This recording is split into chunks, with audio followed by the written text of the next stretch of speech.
Esophageal cancer. Below is a comprehensive academic-style explanation suitable for a nursing or medical report. Number 1, Introduction. Esophageal cancer is a malignant tumor arising from the epithelial lining of the esophagus, the muscular tube that connects the pharynx to the stomach, facilitating the passage of food and liquids. It is an aggressive cancer with a high mortality rate due to late presentation and the absence of early symptoms. Globally, it is one of the most lethal gastrointestinal cancers, with marked geographic and gender variations in incidence. Despite advances in diagnosis and treatment, overall survival rates remain poor, making prevention and early detection critical. Number 2. Definition. Esophageal cancer is defined as the uncontrolled proliferation of abnormal cells originating from the mucosal epithelium of the esophagus, leading to the formation of a malignant tumor that can invade surrounding structures and metastasize to distant organs such as the liver, lungs, or bones. It is broadly classified into 2 histological types, squamous cell carcinoma and adenocarcinoma, depending on the cell type from which the cancer originates. Etymology. The term esophagus comes from the Greek word oesophos, meaning gullet or food carrier. The word cancer originates from the Latin carcinoma, derived from the Greek karkinos, meaning crab, referring to the way malignant tumors spread with claw-like projections into surrounding tissues. 4. Epidemiology. Esophageal cancer ranks as the 7th most common cancer and the 6th leading cause of cancer deaths worldwide, according to the World Health Organization, WHO. Global incidence. Approximately 600,000 new cases are diagnosed each year. Mortality rate, around 540,000 deaths annually. Gender distribution, more common in males than females, ratio 3:1. Age group, most patients are between 55 and 75 years old. Geographical distribution, high-risk regions include East Asia, China, parts of Africa, and the esophageal cancer belt, extending from Iran to northern China. Adenocarcinoma is more prevalent in Western countries, whereas squamous cell carcinoma dominates in developing nations. Number 5, types. A. Squamous cell carcinoma, SCC, originates from squamous epithelial cells lining the upper and middle parts of the esophagus, strongly associated with tobacco and alcohol use, nutritional deficiencies, and ingestion of very hot beverages, more prevalent in Asia and Africa. B. Adenocarcinoma develops from glandular cells, usually found at the lower end of the esophagus, often in association with Barrett's esophagus, linked to chronic gastroesophageal reflux disease and obesity, common in North America and Western Europe. Rare types. Small cell carcinoma, sarcomas, e.g. leiomyosarcoma, lymphoma, melanoma of the esophagus, extremely rare. Causes esophageal cancer results from genetic mutations triggered by chronic irritation or inflammation of the esophageal lining. Major causes include tobacco use. Cigarette and smokeless tobacco introduce carcinogens that damage DNA. Alcohol consumption causes mucosal injury and acts synergistically with smoking. Chronic GERD leads to Barrett's esophagus, a precancerous condition. Nutritional deficiency, low intake of vitamins A, C, E, and selenium. Ingestion of nitrosamines, found in preserved and pickled foods. Caustic injury, accidental ingestion of corrosive substances like lye. HPV infection associated with some squamous cell carcinomas. Thermal injury, repeated consumption of very hot beverages. Number 7, risk factors. Smoking and heavy alcohol intake, chronic gastroesophageal reflux and Barrett's esophagus, obesity, especially central obesity, male gender and age 50 years, low socioeconomic status, achalasia, delayed esophageal emptying, radiation exposure to chest area, family history of esophageal or gastric cancer, diets low in fruits and vegetables, genetic predisposition, e.g. tylosis, Plummer-Vinson syndrome. Number 8. Complications, dysphagia, difficulty swallowing due to obstruction by tumor, weight loss and malnutrition caused by reduced food intake, aspiration pneumonia due to regurgitation and aspiration of food, esophageal perforation or bleeding as tumor erodes blood vessels, fistula formation, tracheoesophageal fistula leading to severe aspiration, metastasis, spread to regional lymph nodes, liver, lungs, bones, or brain, severe pain in advanced stages due to nerve involvement. Number 9, pathophysiology.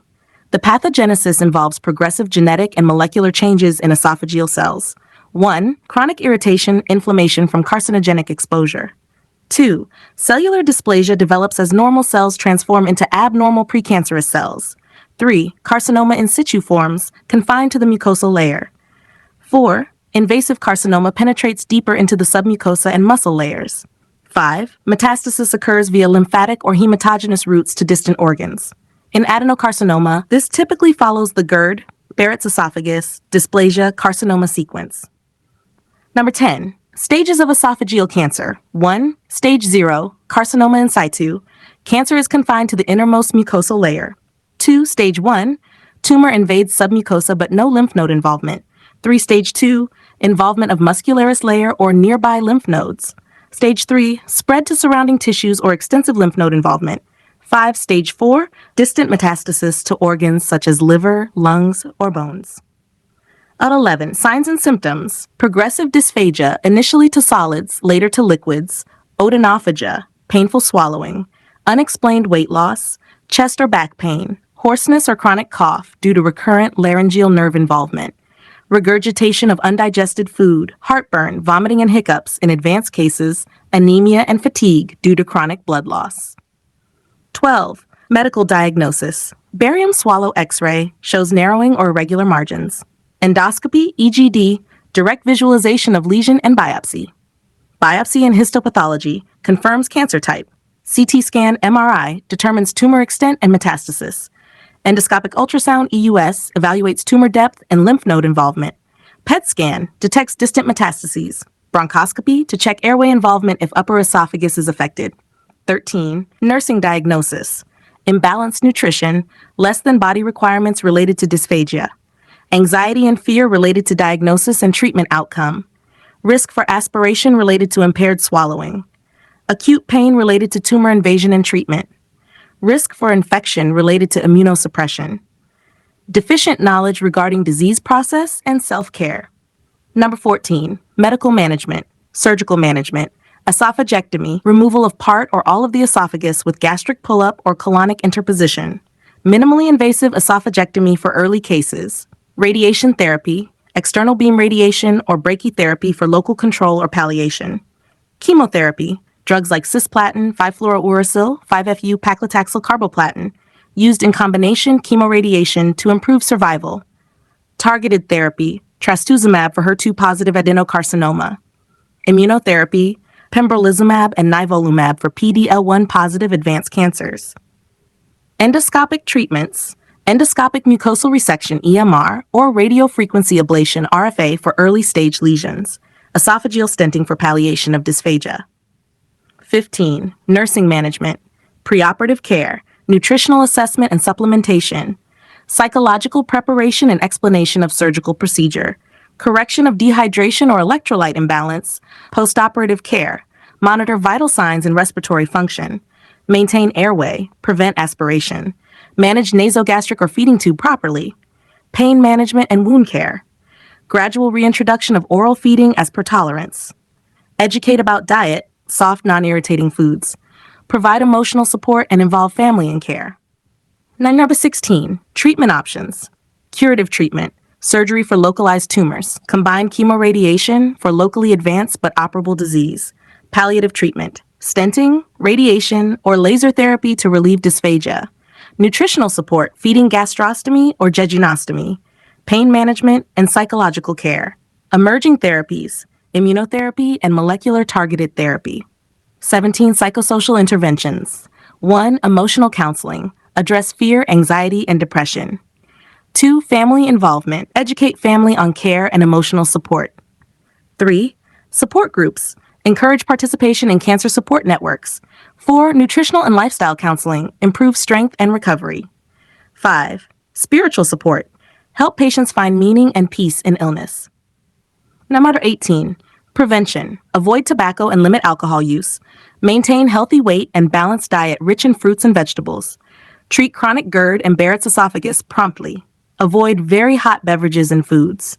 Increase intake of antioxidants and vitamins. Regular medical checkups for high-risk individuals. Number 19. Conclusion. Esophageal cancer is a devastating disease with significant morbidity and mortality.